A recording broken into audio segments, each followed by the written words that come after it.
Thank you all for joining me on today's and this week's Tuesday tip at 2. And while I am starting, I want to remind you guys to like, comment, share, subscribe, all that good stuff, whatever this little graphic is saying. Do all of it, please, and thank you. Okay. So let's go ahead and dive right on in. Hello, and welcome to today's again and this week's Tuesday Tip and Two. I am Danielle J. Mitchell, your up and coming queen of real estate. I service the Philadelphia. I was going to say Pennsylvania, but it's really the Philadelphia and surrounding suburbs. Okay, that's where I service Philadelphia, Pennsylvania. Just in case you are an out of towner, that is where I service. Okay, let's get into it. So today in this week's Tuesday Tip and Two, I am talking about paperwork.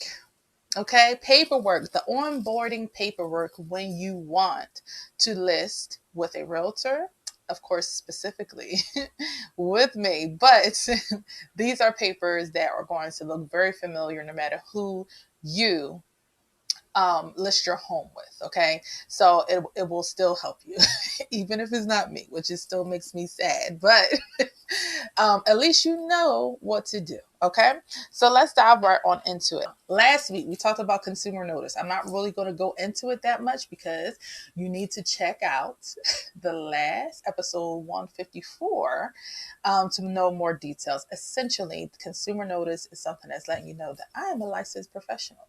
So before you give out any information, actually you should not give out any information if you are not in a business relationship with me, financial, personal relationship. But this is letting you know I'm a licensed professional. The in what capacity I could be representing you, the details of that. Okay, the details of that. So look at my previous video, the one right before this, episode 155, paperwork for buyers. Okay. To learn more about the consumer notice. Okay. But this is a simple document that's just letting you know in what capacity a realtor can represent you and what that looks like. Okay. And of course, you sign and print all that good stuff. Now, let's move on to this biggie here. It is a listing contract. Okay. So a listing contract, this is one. Now, I do want to make it clear that this is the typical onboarding docs. There are other types of contracts. I'm not going to get into that, at least not today. But both last week I showed you an exclusive right to buy with real estate agent, and then this is exclusive right to sell. Okay, so that means that when you're talking about exclusive in both types of contracts, that means I am the one who is representing you exclusively. Like we're in a committed relationship, a monogamous relationship. So that means that only I will be representing you. You are signing on to work with one real estate agent. Okay. And otherwise, it is a special case. So let's get into it. Of course, again, you have your usual. Okay. You have the name here. You have the mailing address, which would be, the listing address 9 times out of 10, unless again you're an investor. And so you will write your specific mailing address if it is not the listing.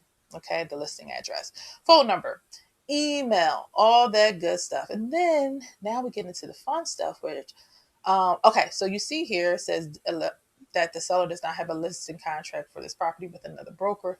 No, that is typically a no. Again, there are other circumstances where it might be something different, but typically you have your listing with one person at a time. So again, we're going into the property, and essentially, what are we listing it at? So by the time I present a contract to you, I've given you a spiel or let you know what the comparative market analysis is, which I've talked about in previous Tuesday tips at 2. So I let you know, hey, this is the range. This is, what it could go for. This is what we should list it at. Here's some suggestions, and you pick from there, right? So at this point, we've come to a number that makes you comfortable, and that can lend us the best success of selling fast, right?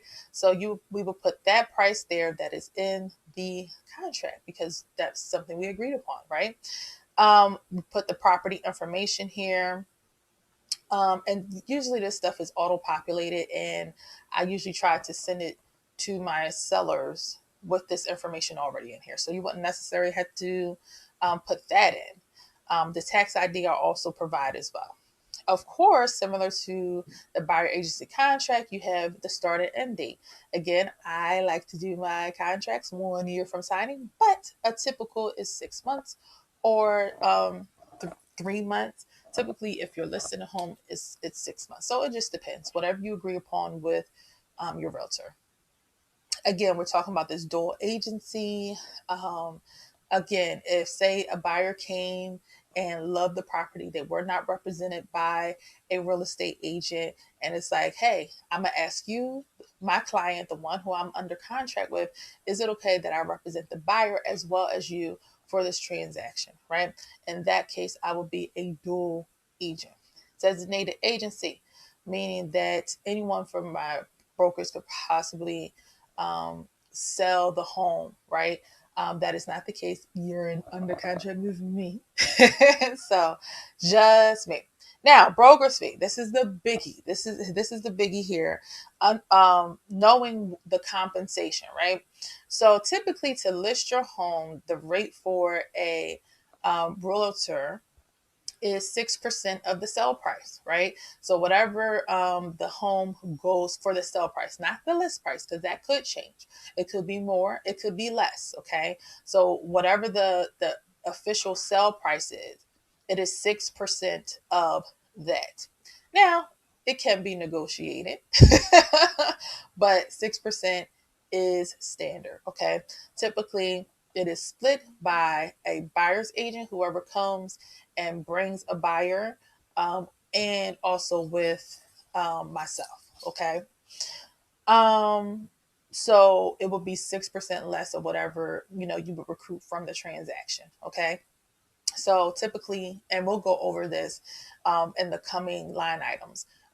So you're going to have, to pay off your mortgage if you have a mortgage that is outstanding, and then, taxes, all that good stuff. After you pay all that, everything else you pretty much pocket. All right. After you pay me too. So the other thing is you have your broker's fee, optional broker fees that could be waived. But it is wrapped into your closing costs, which for a seller, closing costs is not a lot. Okay, typically the buyer's paying the bulk of the closing costs. All right. So now each page again you initial. We talked about that.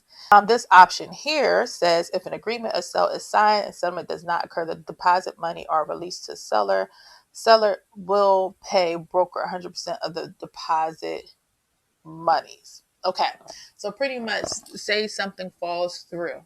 Okay, you have a client, um, or you have a buyer, should I say? The buyer just backs out of the deal and not within the guidelines of like the contingencies. And we talked about this in other Tuesday tips, not within those guidelines. They back out of the deal just for GP, just because like, I don't want to do it anymore. Typically if you back out of an agreement, outside of, the contingency deadlines and, for those reasons, then a seller can hold on to the earnest money deposit. All right. If that is to happen, then this is saying, hey, my compensation, we went through the process. I did all this work and it didn't work out. And of no fault of my own and no fault of your own, this is saying that my compensation would just be that deposit money. All right. And moving right along here, this is just co-oping with other brokers. What again, what another agent will get if they were to bring a buyer to the listing. So that's what their conversation would be. And moving right along, duties of a broker and seller is going over the consumer notice, all that good stuff, what my responsibilities are. Broker service to buyer, all that good stuff. Okay. Responsible for damages. We're not responsible for damages that happen during the time that you are listing your home and all that good stuff. Also, you have, again, talking about deposit money, holding that in escrow, all that good stuff. It's just a lot of, jargon there. And then it talks about additional offers and all that good stuff. And listen, here's the thing. Um, any of this stuff, if you want to know more about it, of course, you can contact me and we can walk through it and I can say it in greater detail. And hopefully you'll be wanting to talk about it because you want to, listen with me. But now, this portion is very important as far as seller will reveal defects and the environmental hazards. It's very important that you disclose issues with your property. Okay, and we're going to get more into that with another document, but this is just saying, listen, you need to disclose defects, anything going on prior. Okay. The next line item in 15 is talking about the lead-based paint, all that good stuff. We know lead is bad for you and all that stuff, and we'll go more into that again because that we'll expound on that on another document.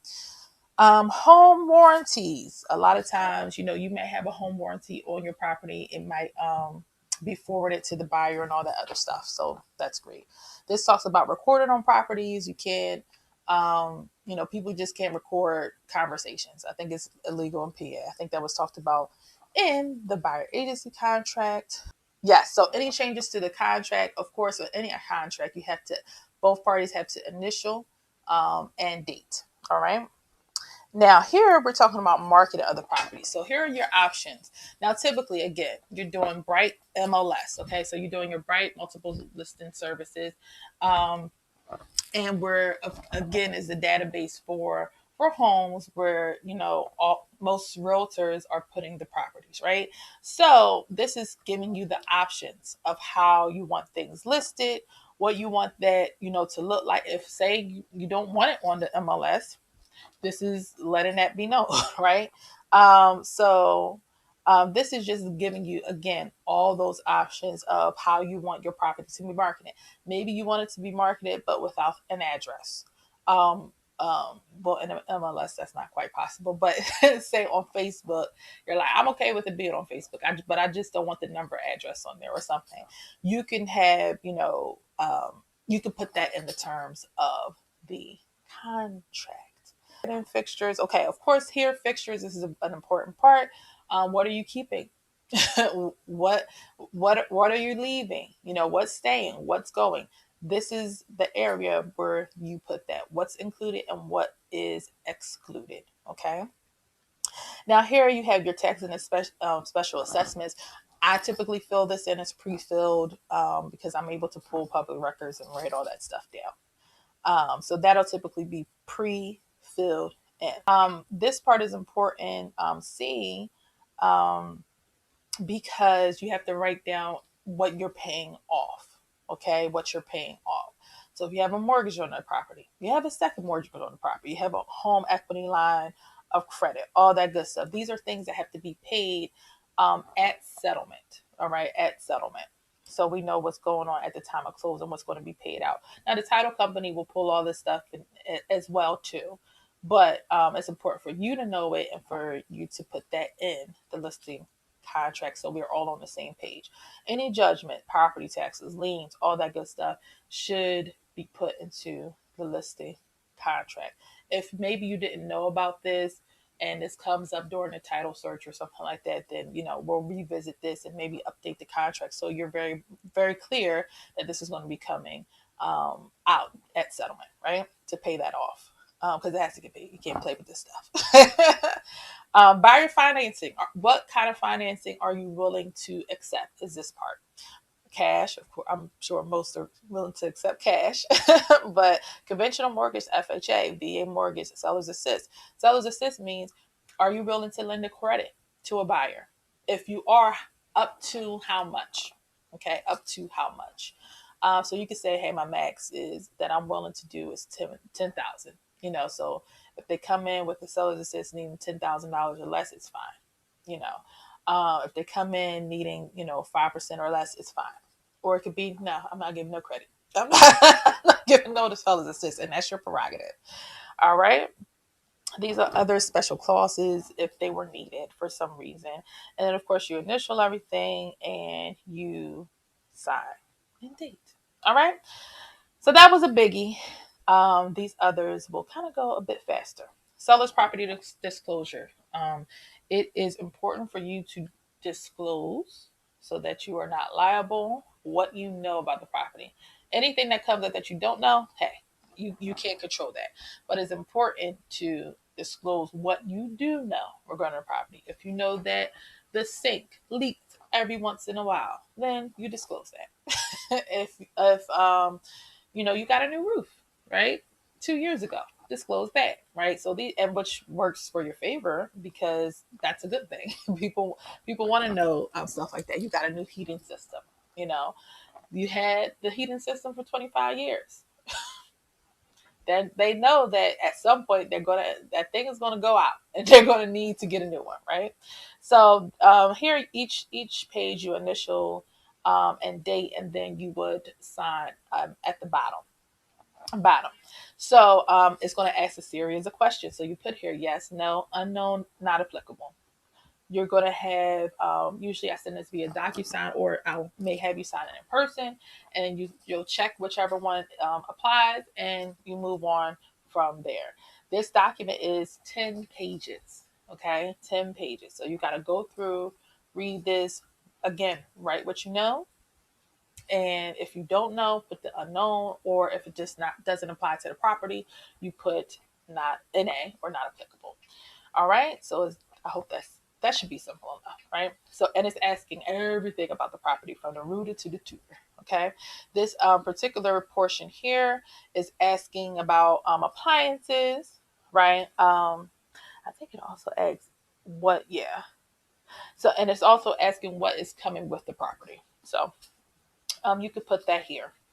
Um, all that. Yep, sign and date. Yep. All that good stuff. Again, sign and date at the end. All right. The last form, lead based paint hazard disclosure form. All right, I got it out. So this is just saying, are you aware of any lead on there? Of course, you have to fill this out if your house was built before 1978. But even people with new builds, new homes, and even if you recently rehabbed your home, you will still have to fill this out. So I want to make that very clear. Um, it does not apply to new construction homes, so built literally from the ground up. But even if you rehabbed an old home, you will still have to fill this out.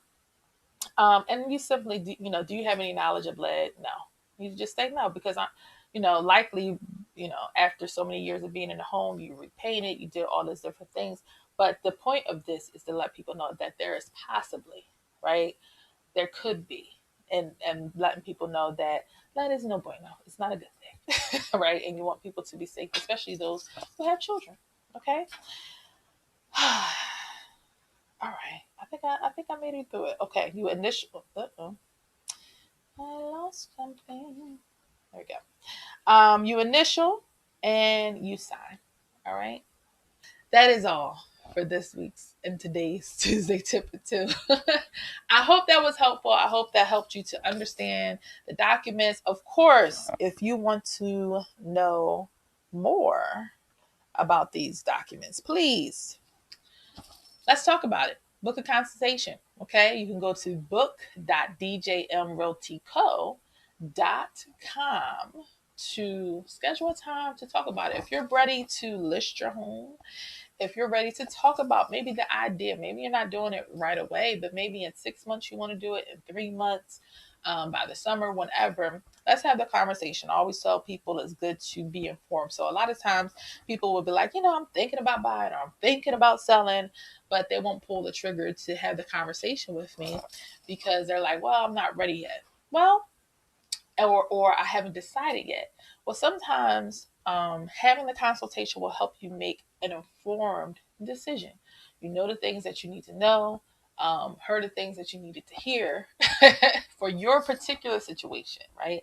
I have a lot of different videos that's just giving out different scenarios and stuff like that.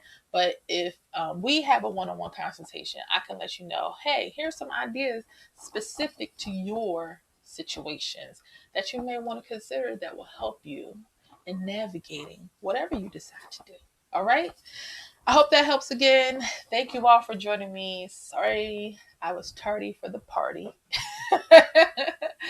But remember, there is no place like home. There is no place like home buying. And until next time.